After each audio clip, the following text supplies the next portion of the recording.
Почитувани пратеници, почитувана пратеничка Лашковска.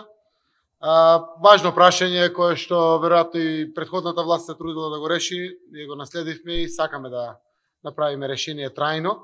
Донесовме одлука со продолжувањето на законот за стечајните работници да еден дел токму заради Еврокомпозит влезат и бидат згрижени, веќе повеќе од 100 граѓани се згрижени, мислам дека некои 80 останаа трајно. Целта беше прво решението за граѓаните и давање исто така надеж и иднина на самата компанија Еврокомпозит, за да можеме воопшто да очекуваме било каква понуда од приватно заинтересирани компании пред се надвор од Македонија, за да може да димензионират иднина за Еврокомпозит. Државата сака Еврокомпозит да работи. Сака да биде со модерна и современа опрема, да биде конкурентен на пазарот и слично. И до ден денеска и Министерството за внатрешни работи и одбрана добиваат елеци за одбрана, одредени шлемови и други материјали кои што секако тие ги произведуваат. И верувам дека имаат сериозен капацитет да произведуваат компетативна опрема и јас и економските ресори, поради тие причини сме насочени да направиме трајно решение. Сега Еврокомпозит со намален број на вработени, голем дел од луѓето отидоа технолошки вишок, дефинирана е програма како ќе се исплаќаат парите за технолошки вишок, додека не се одлучи во конечната постапка за избор на купувач, секако мораме како влада да интервенираме и ќе интервенираме. Овие денови бараме начин како да допомогнеме за следниот месец, заради тоа што очекуваме дека буквално денови или еве месец дена се во прашање на донесувањето на одлуките. Транспарентно сакам да соопштам, има понуда од турска компанија, има понуда и од српска компанија. И двете се кредибилни, работат оружје, познати се меѓународни компании, меѓународно интегрирани и веруваме дека со тоа ќе дадат иднина.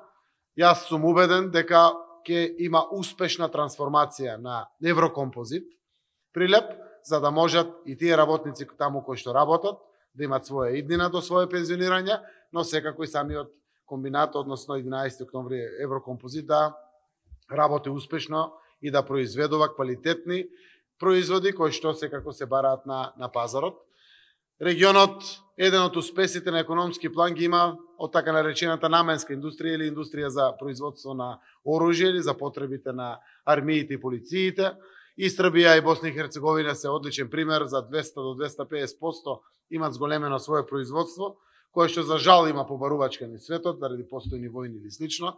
Ние гледаме интерес дека Еврокомпозит има своја перспектива и од тој аспект тврдам дека ќе има успешна трансформација на Еврокомпозит, заради тоа што понудите кои што ги бараме од самите компании се да бидат покриени сите заостанати придонеси, сите заостанати плати и да бидат исплатени добавувачите.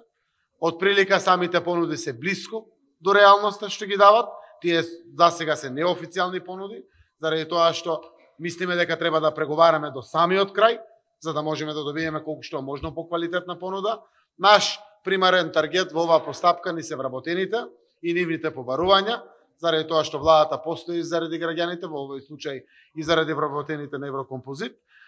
Ако добиеме понуди од приватните компании, кои што ќе ги покријат со тие средства доминантно за останатите побарувања на работниците, а тоа се платите, придонесите по основ на плати, тоа е секако приход на Управа за јавни приходи, но се и прокнижуваат нивните придонеси во делот на пензиското и здравственото осигурување, кое што го имат, ќе ги прифатиме понудите, а ако не, буквално државата има и друга алтернатива, да издвои 3 милиони евра и буквално да ги плати сите тие обврски и да постави добар менеджмент, кој што е меѓународно интегриран и упатен околу оваа работа, за да продолжи секако самата работа на Еврокомпозит.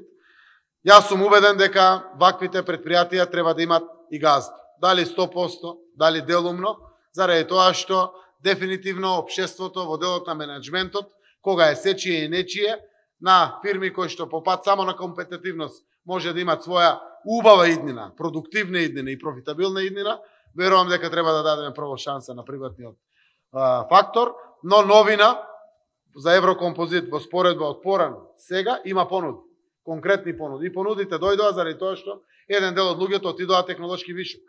заради тоа што како што беа 200 и повеќе од 200, немаше заинтересирани. Нема рентабилност, нема одржливост на самата компанија со толка број на вработени. Тоа го знаат и вработените. Со нив сум се гледал неколку пати, Кочо Ангјушев неколку пати, други министри неколку пати. Решението е тоа. Тие го знаат. Додека не се заврши комплетно оваа постапка, државата преку владата ќе продолжи да го помага Еврокомпозит, заради тоа што на тој начин ги помагаме секако нашите граѓани кои што работат таму. Драго ми е што испорачаа продукти, пред неколку дена на МВР беа испорачени елеците за полицијата. Секако МВР ги авансираше сите тие елеци, продолжува продукцијата на Еврокомпозит, имаат веќе продукти, тоа се поприлично скапи производи, за кои што постои побарувачка, како зголемуваат своето производство, така ќе бидат и финансиски поодржливи, но генерално иднината на Еврокомпозит е во тој правец. Драго ми е што опозицијата следи работата, само заедно можеме и трајно решение да издействуваме за оваа македонска компанија Еврокомпозит. Значи, еве ќе почнам и во интерес на јавноста и во интерес на вработените секако и на Еврокомпозит. Немам намера да злоупотребам едно со друго прашање. Не сакав никако да обвинам претходна влада од и претходната реално, наследела од претходна и така е натаму. Сите ставки кои што се оврска на Еврокомпозит, према струја, према плати, према придонеси, према даноци, управа за приходи, према одредени други компании од кои што земале репроматеријали или слично, се влезени во севкупното побарување. Целта е да се исплатат долговите, вклучително и за струја, придонесите и платите. Управа за приходи не мора да ги наплати даноците, но нека живее фирмата. Немаме, секој пат сум ги примал јас и Ангјушев и ќе продолжиме да ги примаме луѓето, и во тој дел ќе се однесуваме заради тоа што имаме и решение. Решението ќе биде на сила, ќе покаже времето, дали ќе се случи повторно немање на активна понуда, немање на прифатена понуда или слично. Јас сум убеден дека ќе имам прифатлива понуда, заради тоа што и компаниите кои што нудат очекуваат профит од таа компанија. Ако очекуваат профит, тоа значи одржливост на самата компанија, а и на вработените. Верувам дека и отпремнината ќе се соберат, заради тоа што од тие средства е планирано целото и за самите отпремнини на овие луѓе. Со самото прифаќање на понудите, верувам дека отпремнината ќе им биде исплатена, придонесите, платите, обврските растретени, заради тоа што очекуваме од новиот инвеститор дополнително после да инвестира во нова опрема, во доекипирање во делот на опремувањето на Еврокомпозит, за да секако да има иднина оваа компанија.